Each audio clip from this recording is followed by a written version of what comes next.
What you saw in the Iran-Contra hearings was the exposure of the beginnings of a national security state which believes it has the right to override the Constitution of the United States in the name of security. I think that there was a substantial shadow government trying to run foreign affairs for the United States. In any other country, it would have been called a coup. And they seem to have gotten away with it. And who is going to inhibit them? The gangsters that are running this country is going to inhibit somebody. What's happening here, my friends, is a major deception which is in process as we stand and talk tonight, a major deception in the same way that the Warren Commission was a major deception worked upon the American people, the same way that the Watergate investigation was a major deception worked upon the American people. Just like the bombing, the secret bombing of Cambodia was kept secret and was a deception worked upon the American people. How long are we going to stand for being deceived in this manner? Then came Watergate, a president forced to resign, and the American people, disillusioned by White House corruption and lies, wanted a change.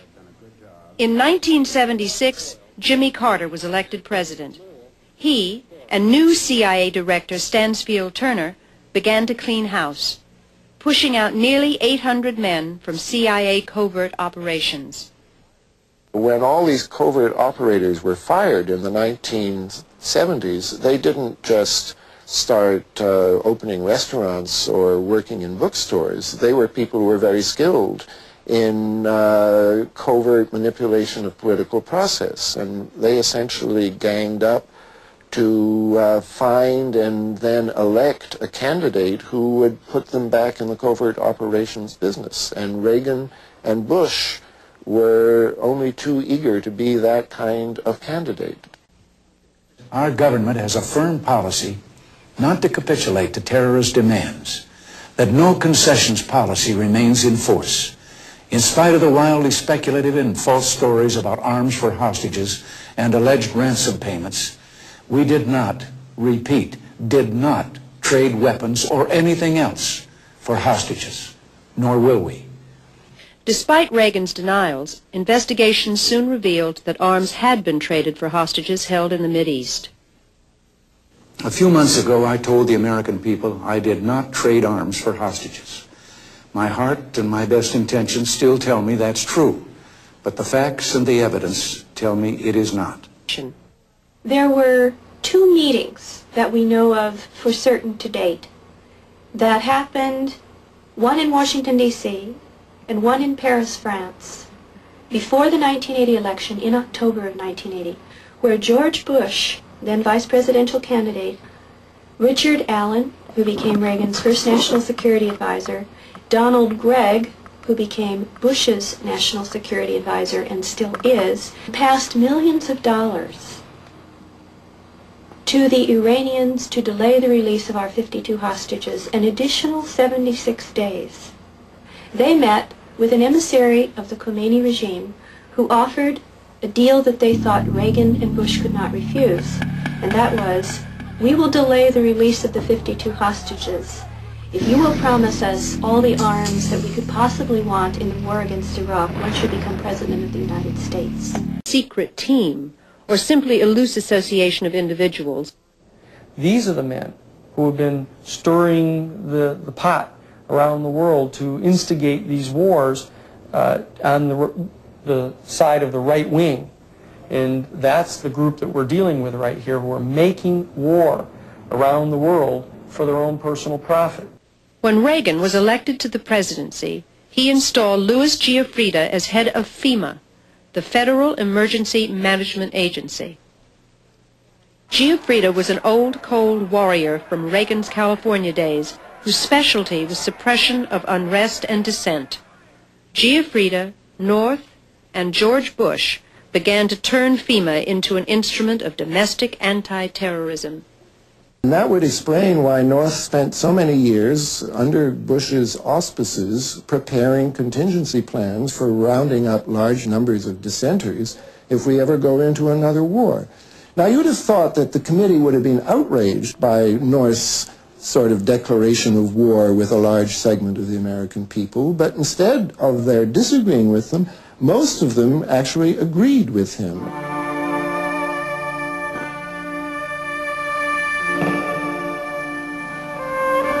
The fear of an enemy within is not new in American government. In 1942, amidst the hysteria following the bombing of Pearl Harbor, over 100,000 Americans of Japanese descent were rounded up and put into mass prison camps. They were accused of no crime, given no trial, but remained incarcerated for several years. This internment of Japanese Americans is thought by many to be one of the darkest moments in American history. But could it happen again? Concomitant with this whole operation and Oliver North's involvement in it was a plan to suspend the United States Constitution, as they referred to it, under a state of national emergency on the part of the President. Where that comes from is a specific program called Rex 84, Readiness Exercise, number 84, or for 1984. And it was undertaken under the Federal Emergency Management Agency. Now, this was a national executive branch agency that was originally set up at the very end of the Carter administration to do nothing more than to coordinate the national flood relief, hurricane relief, Red Cross stuff, things, to get the government programs all brought under one umbrella so they could coordinate them. You're dealing with a group of people in the Reagan administration who equated political dissent with treason, and who cannot differentiate between emergency procedures, which I think everyone agrees are necessary, and suppressing political dissent. And with North and Poindexter and Casey, you had a group of people who saw Americans who disagree with them as the enemy. Colonel North, in your work at the NSC, were you not assigned at one time to work on plans for the continuity of government in the event of a major disaster? Mr. Chairman. I believe that question touches upon a highly sensitive and classified area, so may I request that you not touch upon that, sir.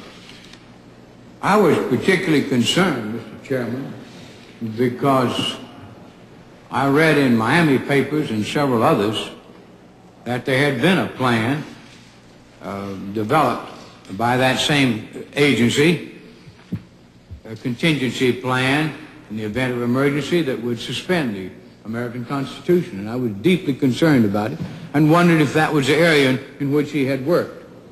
I believe that it was, may I most respectfully request that that matter not be touched upon at this stage. If we wish to get into this, I'm certain arrangements can be made for an executive session. And tragically, the only member who got close was Jack Brooks, and he was stopped by the chairman. But the truth of the matter is that, yes, you do have those standby provisions, and the plans are there, and the statutory emergency plans are there, whereby you could, in the name of stopping terrorism, apprehend, invoke the military, and arrest Americans and hold them in detention camps. It is not a CIA gone wild or a secret government operating on its own. It's a group of people doing things with the authority of and at the direction of the White House. Now, I believe that the American people understand that democracy cannot survive that kind of abuse.